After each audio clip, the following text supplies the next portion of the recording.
राधे राधे। प्रयागराज यानी पूर्व इलाहाबाद, आज का प्रयागराज, जहां संतों का अपमान और उद्योगपतियों का दरी बिछाकर स्वागत करना, ये उत्तर प्रदेश और उद्योगपतियों की सरकारों में हो रहा है।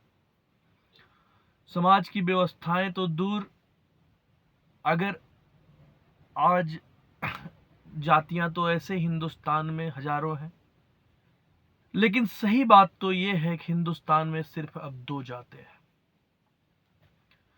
पहले अमीरी, दूसरी गरीबी। गरीबों के लिए पिछले साल जब हम लोगों ने देखा या लोगों ने देखा होगा कि 2 से 3 हजार लोग मरे, लेकिन सरकार को कोई फर्क नहीं पड़ा। किसी की लाश इलाहाबाद में मिली, किसी की जौनपुर में मिली, किसी की प्रतापगढ़ में मिली, किसी की आजमगढ़ में मिली, किसी की गोरखपुर में मिली, किसी की दूसरे शहरों में लाशें मिली। हमें समझ में नहीं आता, इलाहाबाद से हरदम बहने वाली गंगा, हम तो गरीबों, दो जात जो हैं उसमें गरीब जात के लोगों से कहेंगे, क्या इलाहाबाद नहीं नहाओगे तो नहीं तरोगे? क्योंकि जिस प्रकार से आपके सन्यासियों के साथ अपमान किया जा रहा है, उस प्रकार से, उससे ज्यादा दुर्लभ प्रकार से आपके साथ अत्याचार किया जाता है। जब सन्यासियों को बख्शा नहीं जा रहा है, तो आम जनता क्या है भारतीय जनता पार्टी के लिए? कुछ नहीं है, बस दिखावटी के लिए जनता की सरकार कही जाती है। आज उत्तर प्रदेश में उद्योगपतियों की सरकार है। कुंभ मेले में भी ये बातें साबित हुई थी। गाड़ियां अंदर तक जा रही थी अडानी और अंबानी की, और स्पेशल व्यवस्था, स्पेशल फोर्स, स्पेशल सब चीजें उनके लिए की जा रही थी। उत्तर प्रदेश सरकार पूरी तरह से एक अमीरों का घाट, दूसरा गरीबों का घाट नियुक्त कर दिया था। दुर्भाग्यपूर्ण किंतु सत्य, सत्ता में बैठे आज के लोग जो पैसे के हवस के पुजारी हैं, वो एक अमीरों का घाट, दूसरा गरीबों का घाट बना के रखे हैं। अगर आज गरीबों के घर में भी कम चीजें नहीं हैं, दिखावटीपन के लिए आप गंगा नहाने चले जाते हैं, आप विदेश यात्रा करके आते हैं।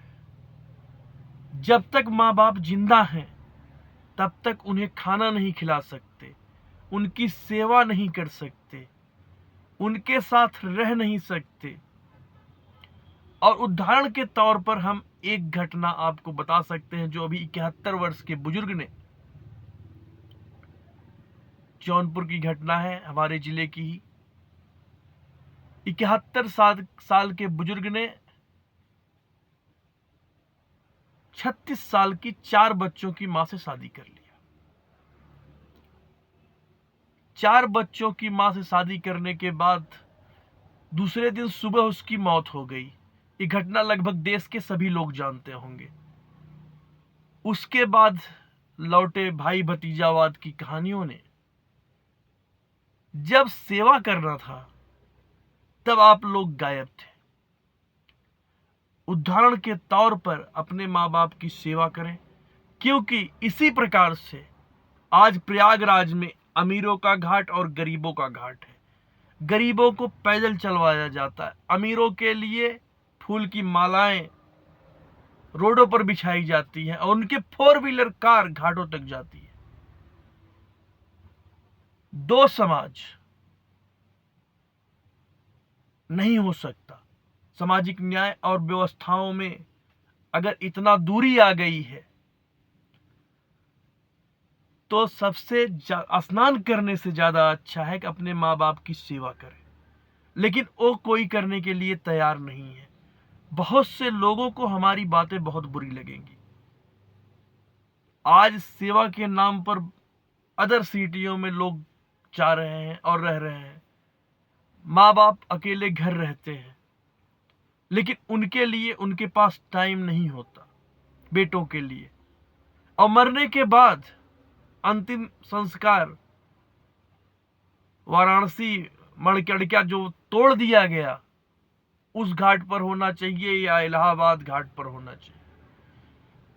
दिखावटीपन का इस प्रकार से हमारे उत्तर प्रदेश के लोगों में पराकाष्ठा है कि जिस प्रकार से लोगों को समझ में ही नहीं आता कि करें क्या करें। घंटा कम बजाकर अगर लोग अपने अपने माँ बाप की सेवा करें तो ज्यादा अच्छा होगा नहाने से ज्यादा। और जिस प्रकार से मनोवादी सरकार आने के बाद, मनोवादियों की सरकार आने के बाद इलाहाबाद कुंभ के नाम पर तो बड़े बड़े बजट पेश किए जाते हैं। सरकार की तरफ से बड़े बड़े बजट पेश किए जाते हैं, ना पेश किए जाते हैं, दिए जाते हैं। उसका भुगतान हम लोगों से लिया जाता है। रेलवे 10 रुपए मेले के नाम पर लेती है, 20 रुपए मेले के नाम पर लेती है। क्यों भैया? जो नहा रहे हैं उनके ऊपर भी टैक्स लगाओ। कम से कम कुछ लोग टैक्स देने से तो मना करेंगे, कम होंगे। हम तो कहते हैं एक आदमी से 100-100 रुपए टैक्स लगा दो। हजारों करोड़ रुपए का काम इलाहाबाद में हर साल मेले के दौरान होता है, लेकिन घपले और घोटालों की वजह से वह हर साल टूट जाता है। उसके बाद हर मेले में ये रोना। और भारतीय जनता पार्टी की सरकार आने के बाद वहां तो VIP culture, VIP tent, VIP व्यवस्थाएं अमीरों के लिए। गरीब घाट तक पहुंचे कि ना पहुंचे उससे सरकार को कोई मतलब नहीं, न किसी को कोई मतलब होता है। जिस प्रकार से कुंभ मेले के दौरान अव्यवस्थाएं उत्तर प्रदेश में दिखी, उससे ये लगता है कि समाज दो तरफ बट गया है। और आज जो लोग अलग अलग जातियों में बटे हैं, मैं तो सीधा कहता हूं कि आज सिर्फ हिंदुस्तान में 2 जातियां हैं, एक अमीरों की, एक गरीबों की। और कोई जात नहीं है, कोई चीजें नहीं है। जो अमीर व्यक्ति है, चाहे वो दलित ही है, लेकिन वो अपने यहां दलितों को भी आने नहीं देना चाहता। और घाट नहाने जाते हैं तो उनकी बेइज्जती हर बार होती है। आप घाट में भी देख लीजिए, अभी मध्य प्रदेश में ताजा घटना है कि मंत्री जी को पत्तल दिया गया था, बाकी जो स्वर्ण जातियां थी उनको थरिया दी गई थी, टाठी दी गई थी, स्टील के बर्तन में खाना दिया गया था। तो हमारे समाज के लोगों को चाहिए कि पीडीए का जो नारा है